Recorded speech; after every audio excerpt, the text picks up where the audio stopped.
Halo, assalamualaikum warahmatullahi wabarakatuh. Ketemu lagi dengan Insan Tutor, channel pemersatu YouTuber pemula. Baik teman-teman, ini perhatikan ya, bentar lagi ini bakal ada lawaan baru dari YouTube ya.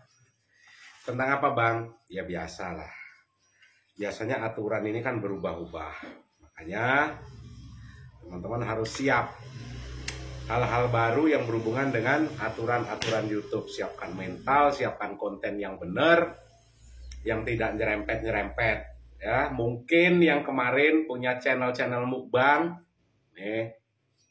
mungkin merasa aman saja, bahkan ada beberapa kreator yang menyarankan kalau mukbang secara biasa-biasa saja, penontonnya tentunya biasa-biasa saja ya. Mukbang makan nasi padang satu bungkus, itu hal biasa. Penontonnya sepi, iya sepi. Makan nasi pecel satu piring dianggap mukbang, yaitu biasa-biasa saja. Penontonnya ya biasa-biasa saja. Ada beberapa kreator yang menyarankan justru kalau mukbang itu makannya harus ekstrim ya. Makan harus ekstrim. Contoh makan nasi bungkus mungkin 20 bungkus. Makan kepala sapi mungkin 2 sekaligus, kan ekstrim itu. Walaupun sebenarnya hiburan. Artinya bisa jadi makan atau mukbang kepala sapi mungkin 2 sekaligus, bisa jadi itu hanya editing, makannya lahap, setelah itu nggak ditelan tapi dibuang, disediakan ember di sebelahnya. Jadi seperti channel mukbangnya Korea dulu yang bermasalah dengan netizen Indonesia ya. Itu banyak sekali. Tetapi kalau dulu mukbang yang biasa-biasa saja itu sepi penonton, dan mungkin penontonnya juga kurang greget, yang ditonton justru adalah mukbang-mukbang yang ekstrim. Makan cabai 1 kilo ya, mungkin mukbang sate 200 tusuk, ekstrim kan? Atau mungkin makan sesuatu, intinya adalah makan yang ekstrim-ekstrim. Tetapi hati-hati, kadang-kadang aturan dan lawaan YouTube ini bisa berbalik arah dengan channel-channel seperti itu. Contohnya bang, kita tunggu saja nanti ya. Ini mau ngelawak apa lagi? Karena YouTube sudah membuat rencana rancangan kebijakan bahwasanya channel mukbang yang ekstrim, yang tidak semestinya, yang di luar nalar manusia, makan nasi bungkus, misalnya makan nasi padang 20 bungkus, ya itu kan hanya manusia-manusia setengah robot mungkin ya. Kalau memang itu benar dan tidak diedit. Tetapi hal-hal semacam itu YouTube akan membuat aturan baru bahwa sesuatu yang tidak sesuai dengan perilaku manusia pada umumnya dan itu bisa ditiru oleh orang, itu juga akan diperketat. Bisa jadi itu nanti akan mendapatkan dolar kuning ya. Artinya pendapatannya yang biasanya mungkin 100 juta, 200 juta dari channel mukbang yang subscribernya sudah jutaan bahkan puluhan juta, bisa jadi dari 100 juta, 200 juta penghasilannya bisa jadi cuma 10 juta nanti. Atau bisa jadi cuma 5 juta ya. Jadi aturan-aturan seperti ini loh yang teman-teman harus pahami. Saya nyari korek ini nggak ketemu. Jadi teman-teman, sekali lagi yang punya channel-channel mukbang dan biasa-biasa saja ini beruntung ya. Alhamdulillah, agak flu cah. Flu mungkin kebanyakan dolar atau bagaimana nggak tahu ya. Atau mungkin gajian bulan depan bisa 4.000 dolar ya. Amin. Aminkanlah supaya teman-teman bisa ikut 4.000 dolar. Jadi channel-channel mukbang yang makannya itu makan yang aneh-aneh.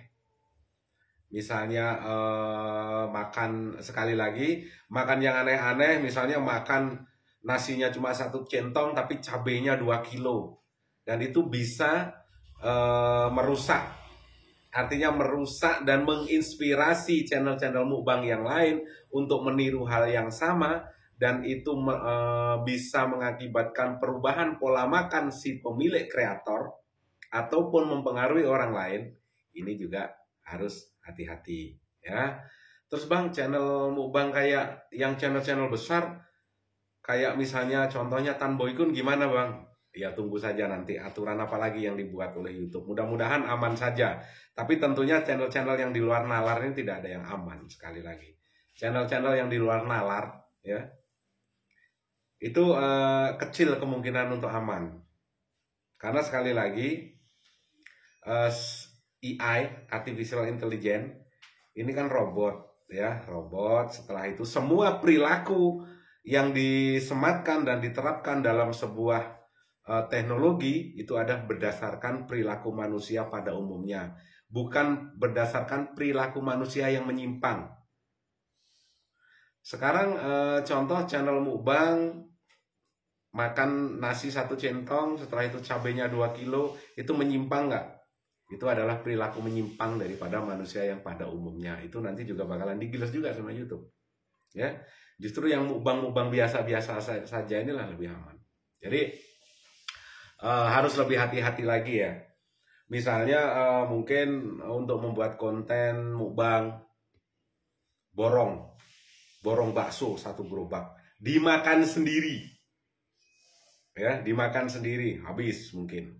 Ya mungkin habis, tapi ini adalah perilaku-perilaku manusia yang tidak semestinya. Orang makan bakso 2 bungkus, 2 mangkok, 3 mangkok, saya kira juga sudah kekenyangan, apalagi ini sampai 1 gerobak dimakan sendiri. Walaupun itu sebuah tontonan, tetapi AI menganggap bahwasanya itu adalah perilaku menyimpang, makan sekali 1 gerobak. Dan itu nanti ya kemungkinan akan ada 2 versi ya.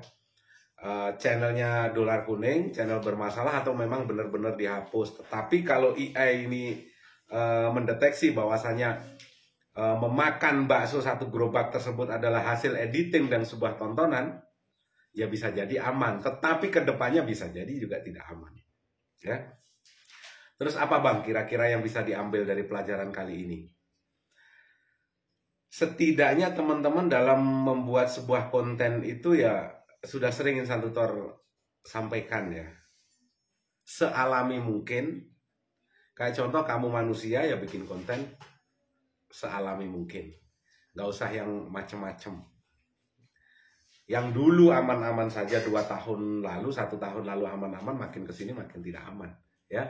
Apalagi ini petinggi-petinggi Google-nya kan sudah berubah, yang dulu cewek sekarang cowok, tentunya punya kebijakan yang baru lagi ya, punya kebijakan yang baru lagi. Yang kemarin mungkin selalu bilang, saat Insan Tutor bilang tuh si Google dan YouTube juga sudah mem-PHK 12.500 karyawannya. Ada yang nolak, nggak mungkin cerita. Sekarang terbukti 12.500 karyawan Google juga dirumahkan kan. Ada aturan baru lagi. Ada aturan baru dan itu akan selalu terus. Tetapi itulah perkembangan zaman. Ingat ya, itulah perkembangan zaman. Kalau kalian tidak mengikuti perkembangan, kalian tidak mengikuti perubahan, otomatis kalian yang bakalan digilas sama perubahan. Suka atau tidak suka, mau atau tidak mau, sakit hati atau tidak, kalian harus ikuti ya perkembangan perubahan. Kalau tidak mau, wah ini justru bahaya. Yang dulu mungkin nenekmu, bapakmu pacaran sama ibumu kirim surat lewat pos, sekarang sudah ada WhatsApp, berubah terus ya. Yang kemarin mungkin mencari pelajaran harus mengolah otak sendiri, sekarang tinggal ketik di Google muncul jawaban ya. Yang kemarin mungkin kita bingung untuk mencari konten, tinggal tanyakan ada di ChatGPT, muncul semua, memudahkan semuanya ya. Tetapi sekali lagi semuanya harus kita saring sebagai manusia, karena nggak mungkin sebuah teknologi ini akan melampaui pemikiran kebanyakan orang secara ekstrim ya. Kalaupun misalnya sebuah teknologi melampaui pemikiran orang secara ekstrim, maka akan ada teknologi-teknologi baru yang memang mewajibkan jangan dikembangkan. Contohnya sekarang ChatGPT juga sudah mulai ada beberapa negara yang melarang. Oke, sehat selalu, ambil positifnya. Wabillahi taufiq wal hidayah. Assalamualaikum warahmatullahi wabarakatuh. Sehat selalu, salam buat keluarga.